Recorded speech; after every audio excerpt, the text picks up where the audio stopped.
պարոն Շարմազանով Գագիկ Գինոսյանի անձի մասին, հայի եւ ընդհանրապես նրա գործունեության մասին ինչ կարող եք ասել։ Մեծ ցավ է, մեծ افسوسանք է, որ այսօր մենք եկել ենք հրաժեշտ տալու Գագիկ Գինոսյանին։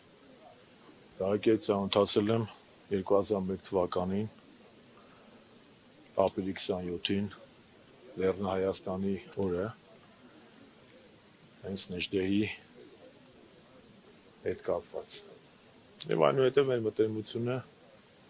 ամբողջը Նժդեհյան գաղափարախոսության ծրագրուն կանոնական ուսմունքի հետ կապված էր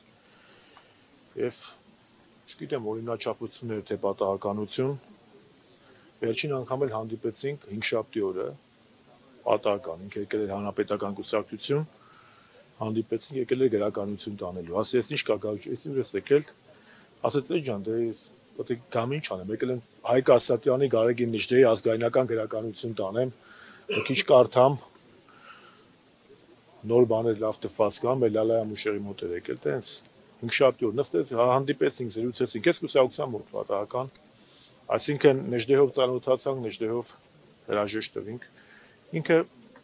ես չէի որ պետք է գնահատական տամ եւ ռազմի դաշտում ապացուցել Լեոնիդի ջոկատից եւ ազգային մշակույթը ազգային պարը պրոպագանդելու մեջ ինքը իր ամեն ինչով ազգային էր ռոմանտիկ ազգային պայքարող ինքը այդպես ապրում էր ունեցել ենք նաեւ տարբեր տարաձայնություններ քաղաքական բայց դա չի խանգարել մեզ մարդկային ազգային շփումը ունենալ որովհետեւ ես շատ լավ հասկանում եմ որ Գագիկը ինչ անում է առնվազն իր պատկերացումներով հայրենիքի համար ինքը հայրենիքի համար բոլոր վտանգի ժամանակ այնտեղ ա եղել 90-ականների պատերազմից սկսած մինչև այս վերջին 44 օրյա պատերազմը ինքը կռիվ ա տվել պատերազմել ա արարել ա եւ ռազմի դաշտում եւ խաղաղ ժամանակ արդեն պրոպագանդելով հայ ազգային մշակույթը ինքը իմ համար իսկական մարտիկ էր մարտիկ որը Նժդեհյան գաղափարախոսության կրող մարտիկ էր որը իր ուղղությունով հայ էր եւ անհնար էր Գագիկի հետ շփվել ու չհասցվել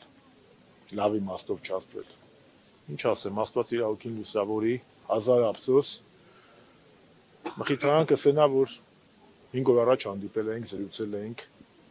կիսատ բան իրար չենք ասել էլի թե չէ թե 5 շաբթի օրը չհանդիպեին կարողա ես ինքս իմ մեջ շատ ավելի հիմա շատ եմ ծանր տանում բայց ոնց որ հանդիպեցինք էլի ասինքն Նժդեհով հանդիպեցինք Նժդեհով հեռացանք այդքան Աստված իր հոգին լուսավորի պայծառ մարդ պարզայհար Աստված տա մենք էլ ապրողներս կարողանանք նենց անենք որ իր երազած Հայաստանը գոնե մի սանտիմետր մոտեցնենք այլ ոչ թե ավելի հեռանանք ազգայինի համար պայքարում նրա տեղը կա մեկը որ կարող է զբաղեցնել թե ինքը յուրահատուկ էր այդ առումով եւ Անի ջան ես առհասարակ գտնում եմ որ այս աշխարհում բոլորը ամեն մեկի իր տեղն է զբաղեցնում ոչ մեկի տեղը չի կարող զբաղեցնել իսկ Գագիկ Գինոսյանը ինքը իրենով ինքը առանձին երևույթ էր կարող է ծնվել նոր չգիտեմ Պետրոս Պետրոսյաններ Հայկ օրինակ անուններ բայց կարևորը նա է որ այդ գաղափարախոսությունը այդ ազգային այդ պետականը հայրենիքի գիտակցումը Արցախի հայկականության գիտակցումը Նժդեհի Աստծո եւ հայրենիքի գիտակցումը շարունակվի իր սաներին ես վստահաբար փոխանցել է այդ առումով ես կարծում եմ իր ավելի մեծ վաստակը ոչ միայն պարարվեստն էր այլ ավելի շատ ինքը իմ համար ազգային գործիչ էր մարդ որը ռազմի դաշտում Արցախի հերոսամարտի մարտիկ էր փոքրից մինչև մեծ զրույցներում Նժդեհյան Հայաստանի ցեղագրուն ու տաղոնական Հայաստանի ջատագով էր եւ այդ իմաստով այդ իր մշակութային պարային գործունեությունը դա հետևանքն էր իր Նժդեհյան գաղափարախոսության ժողովրդի հոսքը ինչի մասին է վկայում խոսում է որ հույս կա որ հայկը չի պարտվի բելին